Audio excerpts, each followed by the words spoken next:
Hello নমস্কার, welcome to it's by Madhulika, easy and tasty recipes by Madhulika. আমার রান্নাঘরে আপনাদের সকলকে স্বাগত। আজকের এই পরিস্থিতিতে মন শক্ত করে আমরা যে যার কাজ করছি, আমিও চেষ্টা করছি। আশা করি আপনারা আমার সাথে থাকবেন। আজকে ভাবছি বানাই আমাদের ফেভারিট, বাঙালিদের ভীষণ ফেভারিট ইলিশ মাছের মাথা দিয়ে কচুর শাক। চলুন রান্নাটা শুরু করা যাক।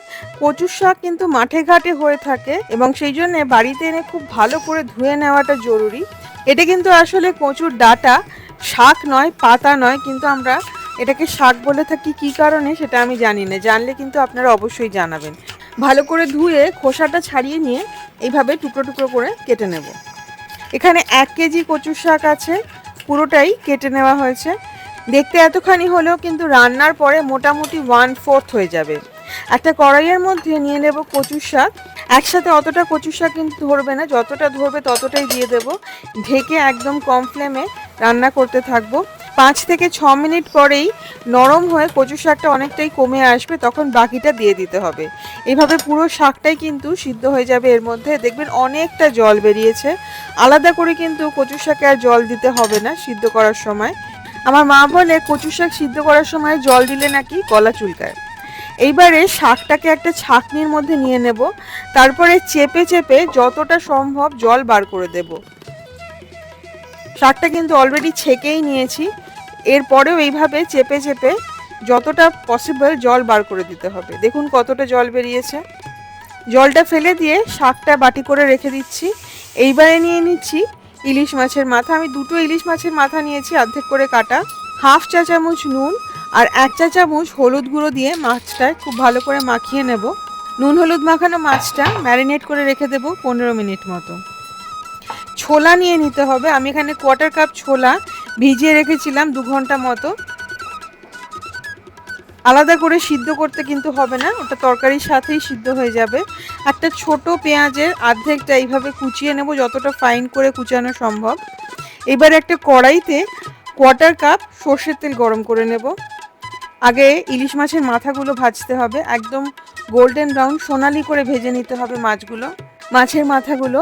এর মধ্যে বলে রাখি যে আমার প্রত্যেকটা রান্নার নিচে মোরে ক্লিক করলে ডেসক্রিপশন বক্সে যাওয়া যায়, সেখানে সেই রান্নার উপকরণ এবং আরও অনেকগুলি রান্নার লিঙ্ক শেয়ার করা থাকে। লিঙ্কে ক্লিক করলে রান্নাগুলো দেখা যায়। রান্নাগুলো দেখে যদি ভালো লাগে অবশ্যই বানাবেন এবং আমাকে কমেন্ট করে জানাবেন কেমন লাগলো। ফিরে আসা যাক রান্নাটায়। মাছের মাথাগুলো একদম ভাজা হয়ে গেছে, সোনালি করে ভাজা হয়ে গেছে। মাথাগুলো এবার তুলে নেব।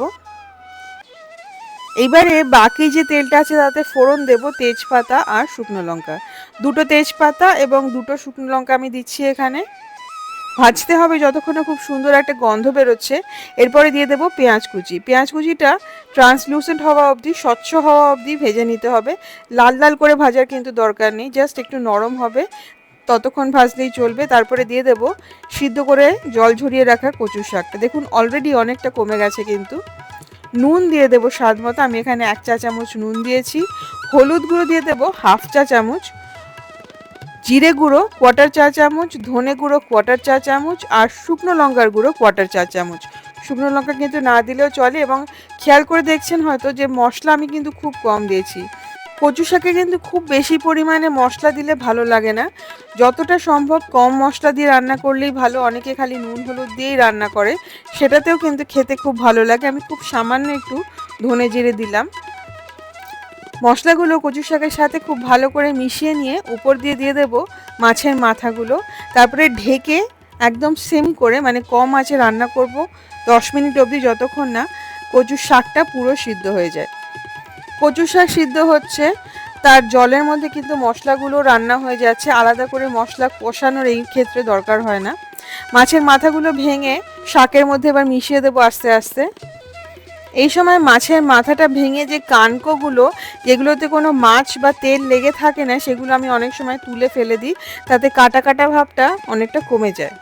এইবারে দিয়ে দেবো নারকেল কোড়া, 3/4 কাপ কোড়ানো নারকেল দিয়ে আবার ঢেকে একদম কম ফ্লেমে 5 মিনিট রান্না করব। এই যে সময়টা, এর মধ্যে কিন্তু মশলাগুলো কষা হয়ে যাবে এবং জলটাও শুকোতে থাকবে। এইবারে ভালো করে মিশিয়ে কষাতে থাকতে হবে কচু শাক।